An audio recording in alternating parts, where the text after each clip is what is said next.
former TikTok star convicted of murdering his wife and her friend was supposed to be sentenced today, but that didn't happen. His defense attorney asked for the hearing to be continued. It's our top story on the 4. I'm Heather Myers. I'm Carlo Cicchetto. CBS 8's Kelly Hessedal was in the courtroom. She joins us live from downtown with new information today. Kelly.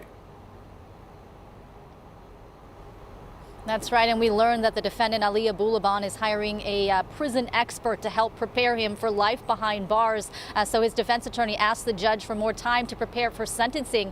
We also learned today that they will be filing an appeal, so Abulaban will be asking for a new trial. Meanwhile, the prosecutor said that apparently it sounds like Abulaban's been posting to his social media accounts since that verdict came down. Here's what she told the judge. It was brought to my attention that the defendant was making posts on social media from jail, either him or he's directing someone to make posts on his account, and that's inappropriate, and I would just ask the court to admonish him that he's not allowed to have access to social media in jail.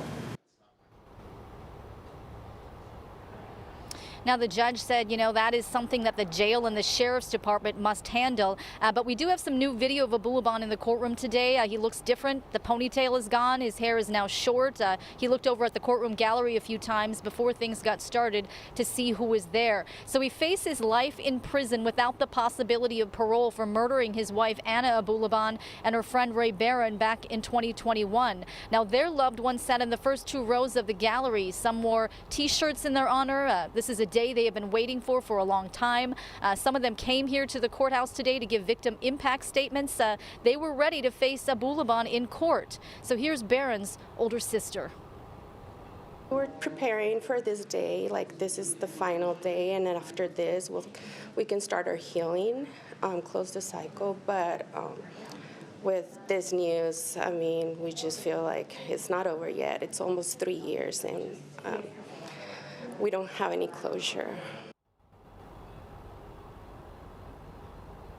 Now, the judge today did give the victim's family and friends the opportunity to speak in court today. However, all declined and said they would rather wait until the actual sentencing hearing, which has now been pushed back to September 6th.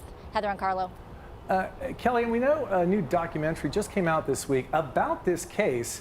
It seems the attention on it keeps growing. There's a lot of it. Do we know anything about the defendant's reaction to all the attention that this is getting? I mean, we know he was a social media star, for lack of a better term.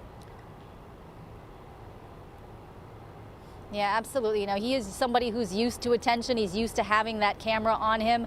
So I can only imagine what he thinks about hearing about this documentary that's out there. I can tell you guys, though, that when we reached out to try to get reaction from him to the verdict and to the case in general, we were told by a representative for him that he would talk to us if we paid him $25,000. So he is someone who is looking at spending the rest of his life behind bars, but he's also looking apparently at the business side of things. But you can only imagine what the victim's family and friends must think of all this.